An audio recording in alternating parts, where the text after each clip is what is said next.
देखिए, ये जो सत्संग है, ये जो बाबा प्रवचन करते हैं,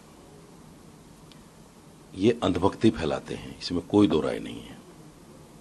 लाखों लाख की भीड़, और वो आए दिन इस तरह के हादसे होते रहते हैं।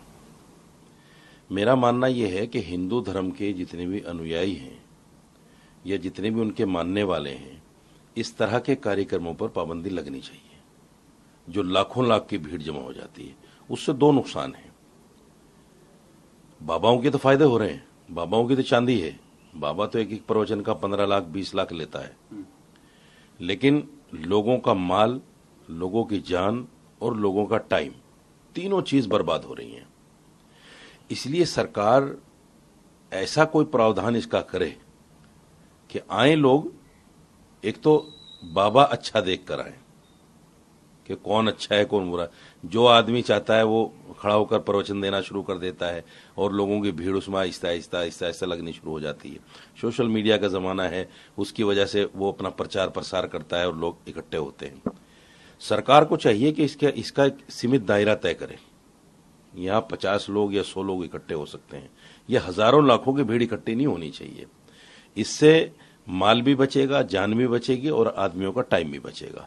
और ये जो अंधभक्ति फैला रहे हैं, ये बहुत बड़ा इस देश का दुर्भाग्य है कि यहाँ 35,000 देवी देवताओं को माना जाता है। अब कौन किसको मानना है, किस तरह से मानना है, मैं उस पर नहीं जाना चाहता, लेकिन ये अंधभक्ति इससे ज्यादा फैलती है। लोगों को सही धर्म जानना चाहिए, उस सही धर्म को जानकर उसी पर अमल करना चाहिए, बाबाओं के पीछे ज्यादा नहीं पड़ना चाहिए। और ये जो दुर्घटना हुई है, ये इतनी शर्मनाक है। जैसे बाबा कह रहे हैं कि साहब किसी ने पॉइजन छिड़क दिया। सवाल ये है कि पॉइजन छिड़कने वाला कौन है, आप भाग क्यों गए? अगर आप सच्चे थे तो आपको उसी दिन सामने आना था ना, आपको भागना ही नहीं था, आपको वहीं रहना था और आपको कहना था कि भाई ये जो भी घटना हुई है इसकी जांच हो।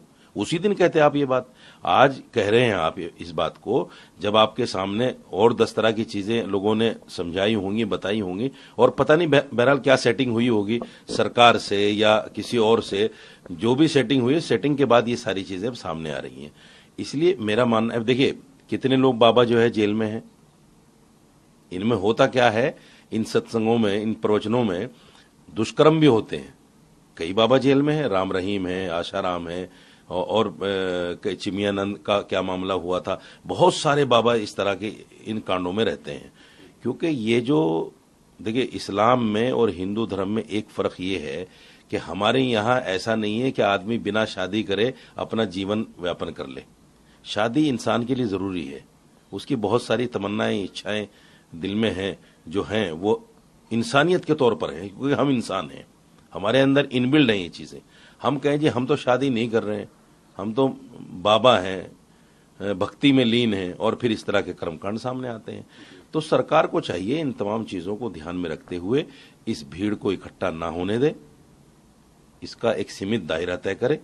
और मैं तो ये कहता हूं इन पर पाबंदी लगे तो अंधभक्ति दूर हो जाएगी।